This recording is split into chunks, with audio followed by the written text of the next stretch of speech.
Good afternoon, guys. How's everyone feeling? Good? Good? Who's hungry? Everybody's hungry. Sudah makan tak? Okay. Well, thank you so much for everyone for being here today. It's a great honor for me to be here. I'm out here for the whole week, part of the Maybank Championship, which I'm sure all of you are golf fanatics. And so I'm cooking lunch every day for the players upstairs. But I thought it would be a nice touch to come down here, get to meet everyone, do a little cooking demonstration. Just to meet you guys really. Just a show of hands who's watched MasterChef Australia. Yes. Oh, you watched it? Yeah, awesome. That's great. So I was in MasterChef Australia 2017. And a very amazing journey for me to be a very proud Malaysian to go and compete in this competition, not knowing how I would go, let alone win it. And I was very honored, and I'm very proud to still be a Malaysian and to come home a lot throughout the years and to host a lot of different events. So thank you guys so much for being here. I guess we'll get started and cracking. So the dish I'm going to be doing today is Thai chicken dumplings. Show of hands who's had dumplings before. Come on. I'm sure everyone's had dumplings before. Alright, so the reason I chose this dish is because I love dumplings. I love to eat dumplings, and I've lived in Australia for 14 years. Australians love dumplings. And I have these dumplings in the supermarket. And I believe that out in the concourse area, there is a food truck area where you can purchase these dumplings should you wish to try them. So, just so everyone can try some, I'm just going to cook some so that I have it ready.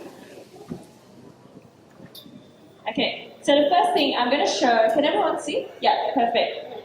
So chicken mince. So I've got about 250 grams here, which is about a cup full of chicken mince. You can get your butchers to make this. I usually use about 75% chicken, meat, protein, and then about 25% fat. So what I'm going to do is, can I get a couple of helpers? Let's introduce. Sorry, ma'am, I didn't get your name. What? Nishi. All right, you can join Mr. Anna. Maybe sous chef for the day. Yeah. So if you want to just sort of wipe your hands here. Just give that a little while. Okay. So we've got here some chicken mince. Just chuck it in there. Yeah, perfect. Right. So chicken mince. And we're going to add in about 1 teaspoon of the coriander seeds that I've toasted. Yeah, can you do that for me? Do you cook? Yeah, so just put just top. And I've got here 1 clove of garlic. I'm just going to mince up. So show of hands, who likes to cook here? I mean, I know all Malaysians love to eat. That's quite normal. Like, I think conversation is always about food, right? So I've got some minced garlic. We're going to put it in. And I'm going to give that a really good stir.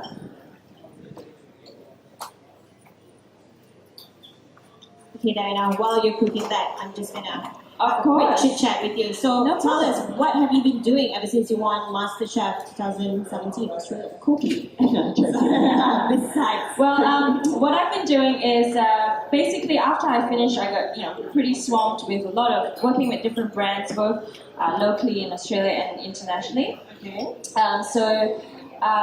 I started a pop-up restaurant called Chanteen. I live in Melbourne, so I've lived in Melbourne for many years. And it's basically Malaysian street food, but with a modern twist. So I had that running as a pop-up for 6 months, and I know pop-ups are quite popular nowadays, and it's a really good way to sort of test the market.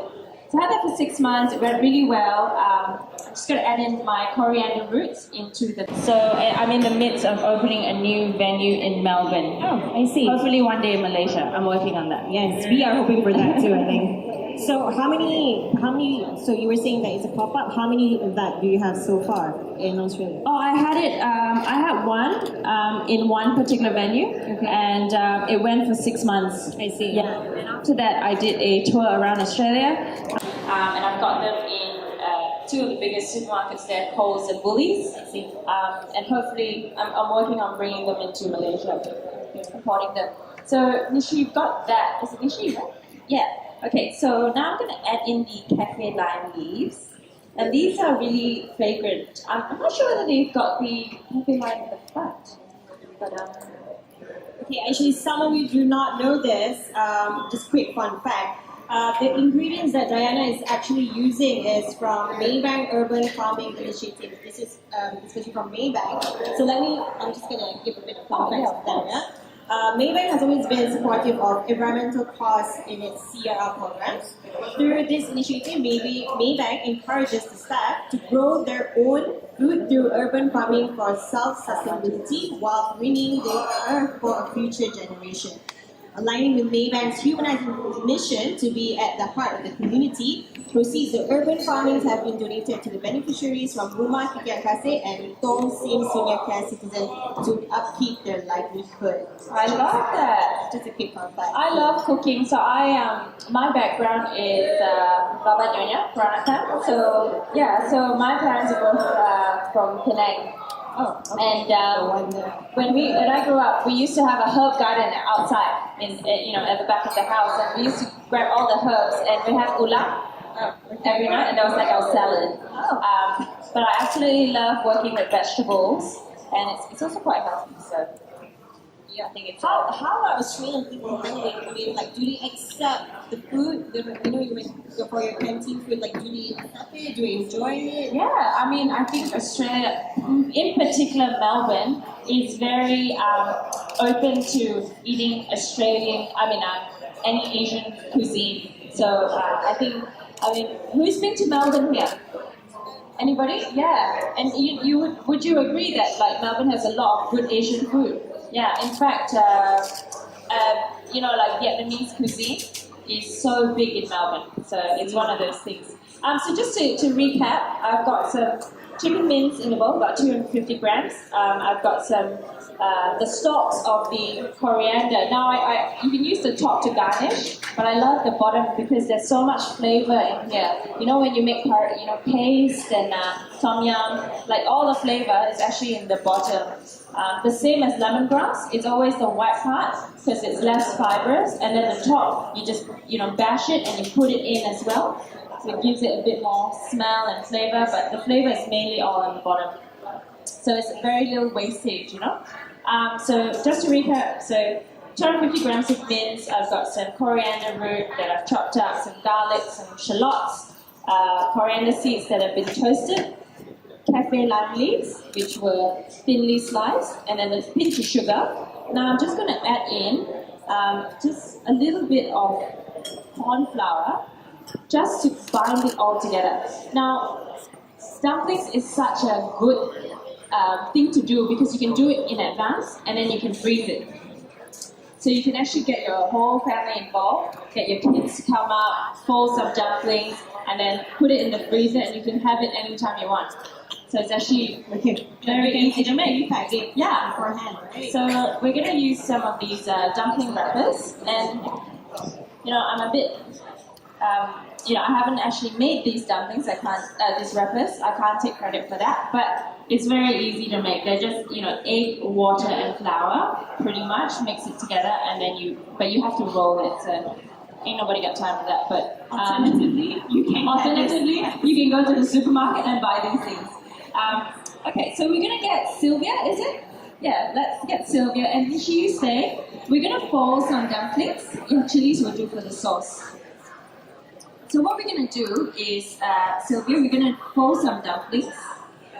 Okay. Yes.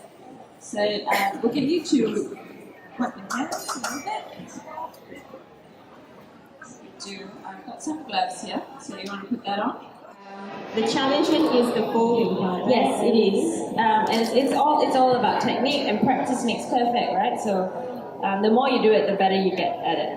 say practice makes perfect. Have you try made this dumplings out. before? Not really. Okay. You have momos. Oh my god. Oh, was it good? You tried like that? Oh, yay. Oh, that's nice. All right. So what we're gonna do? We're gonna put in.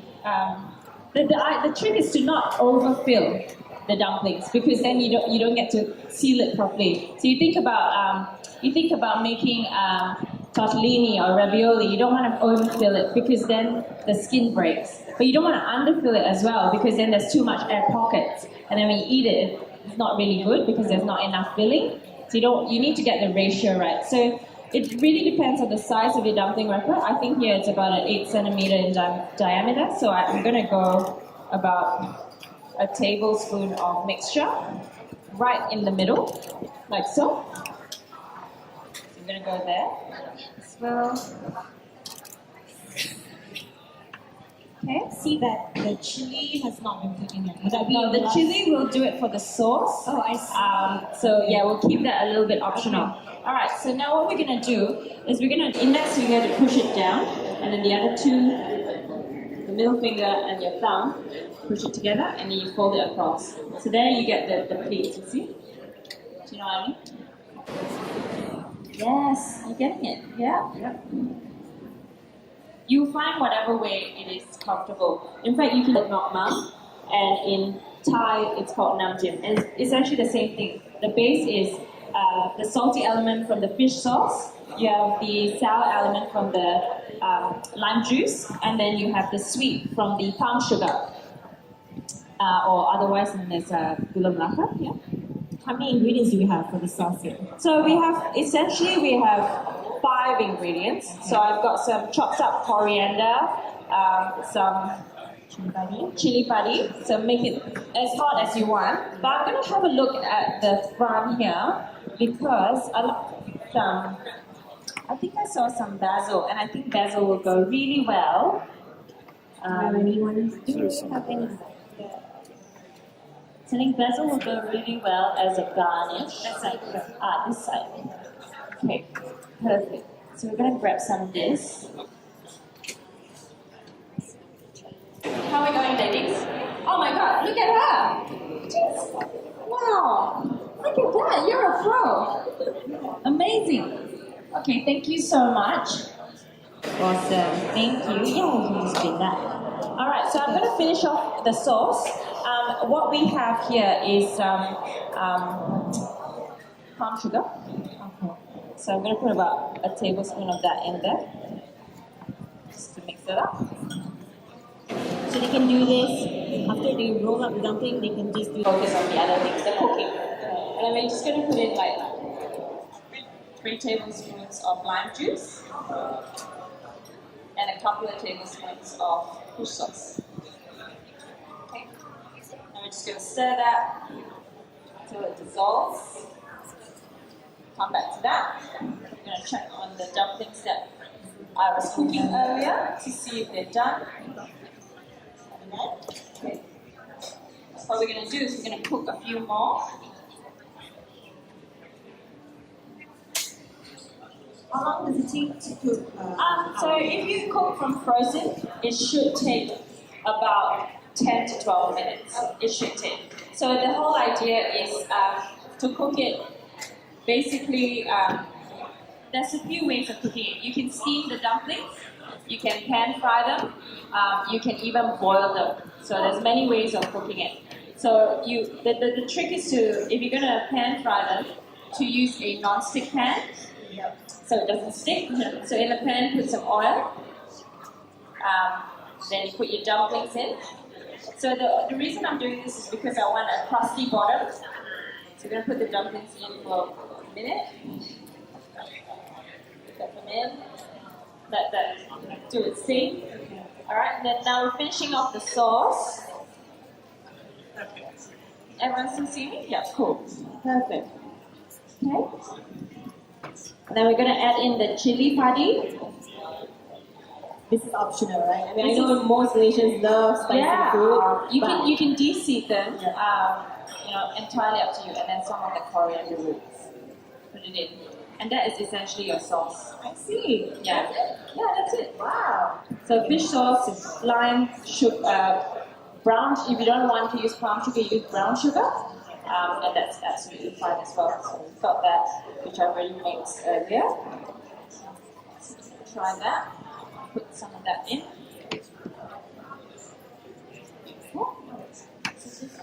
Yeah, this is essentially that. I've just made it earlier. I see. Oh, okay. Need a whisk. So let's just do that. Maybe a bit more coriander. I like a bit of greenery. What is usually your favorite ingredient when you cook? I see that you like basil. Yeah, I do. I like coriander. I like parsley, thyme, garlic. I don't understand how people don't like garlic. I love garlic. More garlic the better. Yes. Okay, so that's the sauce that's ready to go. So now what we're going to do is just going to check it so that it has a little bit of a crust at the bottom. Just to show you, it's a bit brown here. That's what you're looking for. You just want it to brown, so it's a bit of a, they're called pot stickers. So like they're a bit crispy at the bottom, but then, nice and soft in the middle. So now what's going to happen is I'm going to put in a bit of water, and then this is going to smoke everywhere. So now we're going to pop the lid, and we're going to let that steam for about 5 minutes, and that should be done. Okay. Then we're going to eat. Who's had lunch? Who hasn't had lunch? Away for the whole 7 months. I see. So yeah. You actually cut off all communication. Correct. So you're away for 7 months, and I think that was the hardest because you don't stay in touch with the outside world. So you only get to speak to your family maybe once or twice a week. Wow. So that was hard, I think. Apart from that, just like living with strangers, really. Like you're meant to get along, and thankfully we all did. But it's one of those things like you're in a house with random people, which is kind of bizarre as an adult. So I guess that was quite different. You had a roommate with you? Yeah, I had a few roommates. So Carly and Eliza were my roommates. But towards the end, when there was just the two of you, then and then that was that. So as people go, and it's funny because it's a competition, and people leave the competition, but then you get close to them, but then then suddenly they go. So it's quite interesting. It's quite different that way. Yeah. Okay. So I think our dumplings are done. Let me check.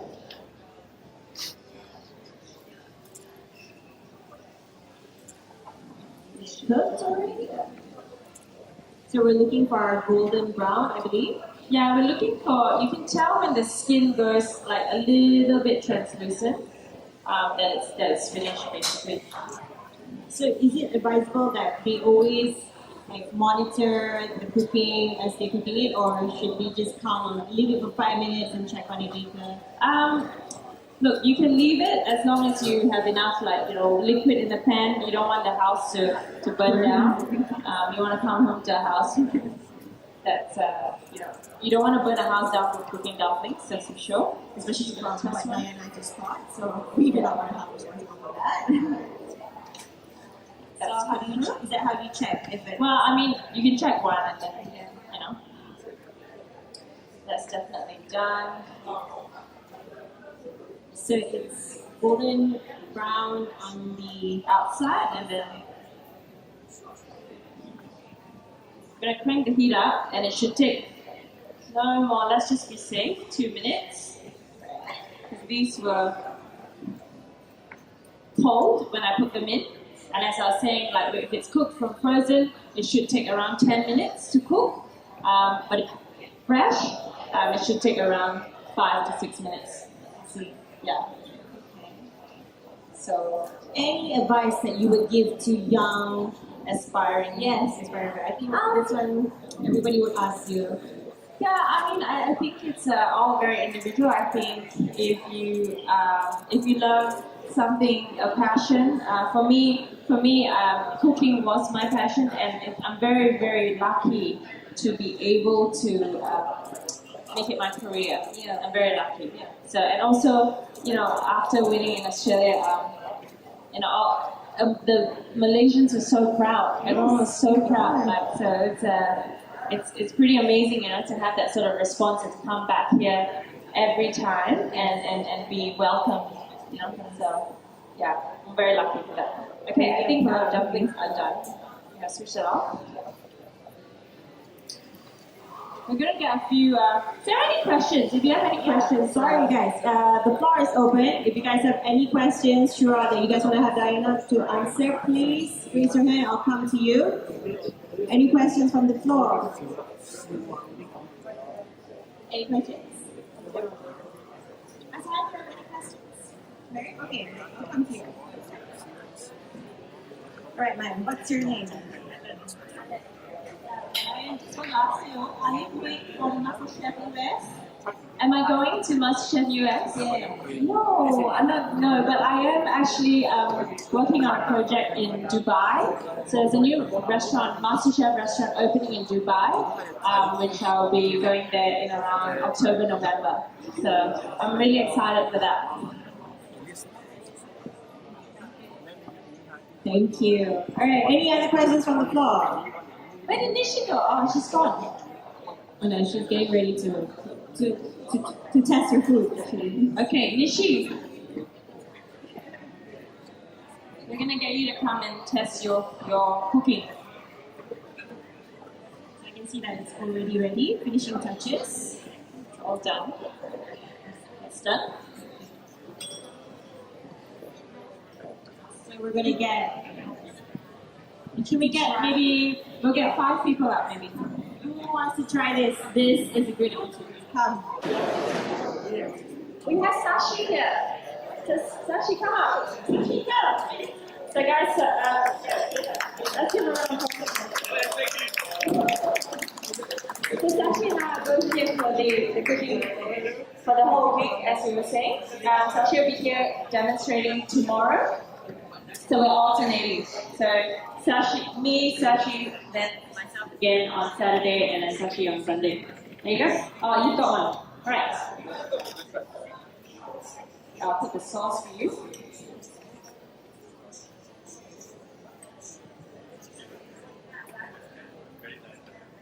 Guys, if you have any questions to ask, Asisha, please do let me know. I can come down to you guys. This is a good opportunity for you guys love cooking. This is the time for you to ask.